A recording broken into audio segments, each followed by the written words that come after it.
Okay, we've got 3 games to go before we can start playing in tournaments on our rapid journey. And got a game. Really? Okay.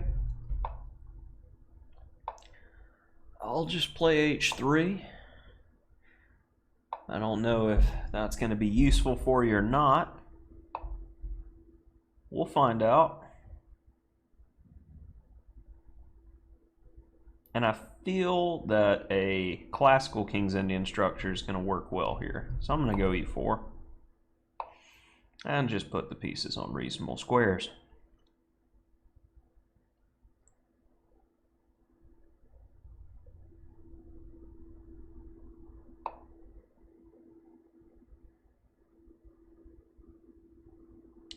See, the difference is you don't have knight G4 if I go E5. And you want to go E5, knight H5, and get a general position. So if I play E5 right now, pawn takes, your knight moves. And E6, pawn takes. It's a dangerous position.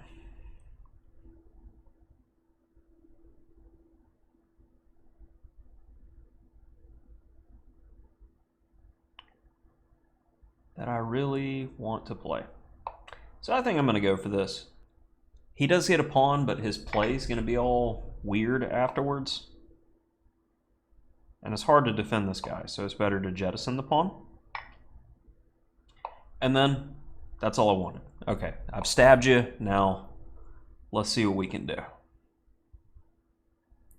Well, since you put the lady there, let's go knight D4. Keep an eye on that. Now we're threatening bishop H5, bishop G4.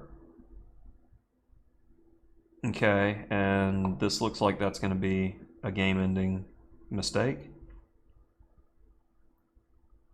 As King D8, the discovery with the knight is devastating if we do it the right way. Which one's the right way? Is it both? Is it both ways are the right way? Because knight takes E6, you don't often get to say this, but is that double checkmate? That's double checkmate. Yeah, not much to analyze there. Actually, this guy, oh, I didn't accept the rematch as fast as I needed to. Maybe if I refresh. And he's gone forever from this world. Okay, so that was pretty punishing. When you see a move like H6 early, that's typically a good sign that your opponent is not wanting to play theory and is just getting the game. So then you choose your structure. Like, okay, so I see black as either doing some kind of Dutch or some kind of King's Indian at some point. So let's go ahead and play against E5. And when I see C6, this doesn't go along with those positions too well. I mean, it does kind of with the Dutch. But, yeah, not feeling too good about my opponent's position. Knight D7, preparing E5. I wholeheartedly expected E5. And I was just going to go for this type of classical KID. If he ever takes, my knight's got a great journey to F5, which it normally doesn't have because the pawn's on G6, not G5. And in fact, I could castle queenside here. So it's just staying flexible, letting him impale himself. And queen C2 makes a lot of sense, but I felt the need to go for this speculative line, and it turned out working quite well after he played knight G8.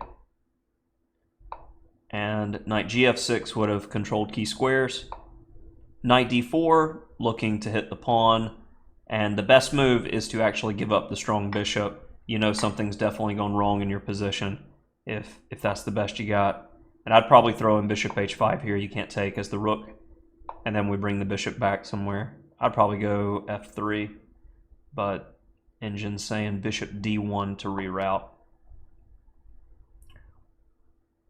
Knight f8, on the other hand, I didn't need any hardcore tactical eye to spot that one, and double checkmate. I just how often do you get to play double checkmate? Double check in general doesn't happen very often. That was absolutely brutal in this game, as we are inching closer to being able to play tournaments.